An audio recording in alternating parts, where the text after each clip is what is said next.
All right, today we're going to talk about something really cool. It's a technique that lets us solve ridiculously complex problems by, get this, embracing randomness. It's called the Monte Carlo Method, and it's way more intuitive than it sounds. So think about this for a second. What do you do when a problem gets so messy, so full of variables and what-ifs, that you just can't write a simple formula for it? This is the kind of thing that gives engineers, scientists, and financial analysts massive headaches.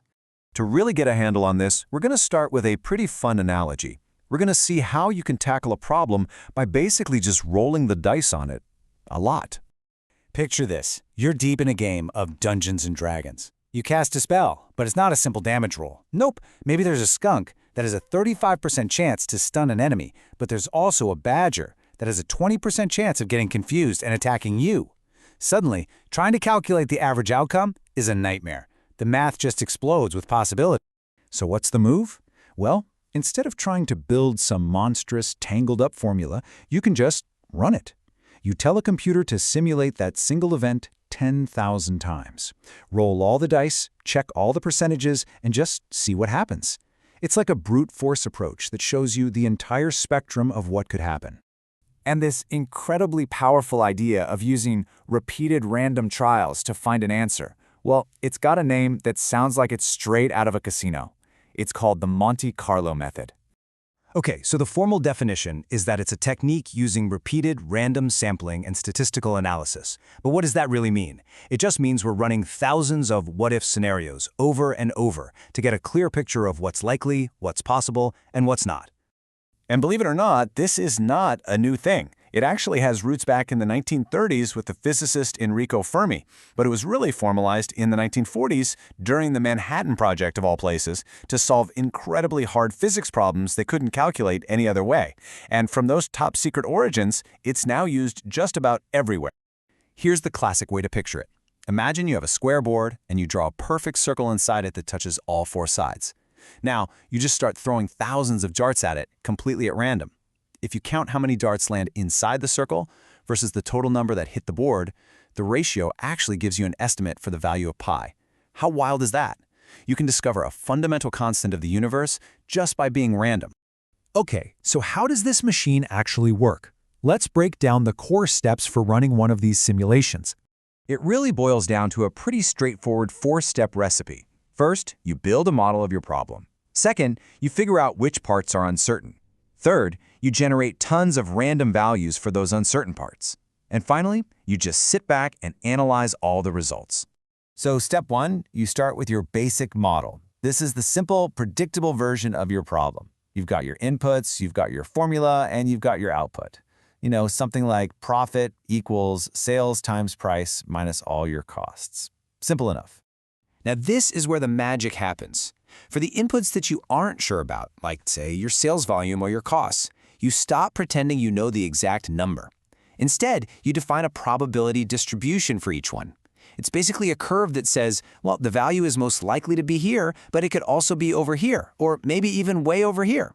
You're building the uncertainty right into the model. Okay, step three. For every single trial in the simulation, the computer generates a random number. Let's say it picks 0.65. It then looks at the probability curve you defined and finds the point that corresponds to 0.65. Maybe that lines up with a sales volume of 160. Boom! That's the value for this one trial.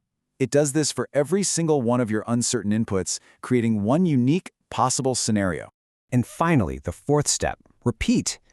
You do this again and again and again, thousands, maybe even millions of times. And when you collect all of those individual outcomes, you're not looking at a single number anymore. You've built a rich, detailed map of what the future could actually look like. Let's make this concrete with a business example to really see why this blows traditional methods out of the water. So imagine you're trying to forecast the profit for a new product launch. The formula is easy, but you've got three huge question marks. How many units will we sell? What price can we charge? And what will each unit actually cost to make? All uncertain. The old school way of doing this might be to create a best case, worst case, and base case scenario. But think about it. What are the odds that all your variables will be at their absolute best or absolute worst all at the same time? It's just not very realistic, is it? An even more common trap is to just take the average, or most likely value, for each of those uncertain inputs and plug them into your formula. You do that, and in this case, it spits out a nice, clean profit projection, $117,750. It feels precise, it feels safe. But I'm telling you, it's dangerously wrong. And that brings us to this absolutely critical quote from Dr. Sam Savage, who's a giant in this field. Plans based on average assumptions will be wrong on average. This is something called the flaw of averages, and it's a trap that trips up smart people all the time. So why is the average so flawed? Well, because reality is more complicated. Look here, in this model, sales and price are connected.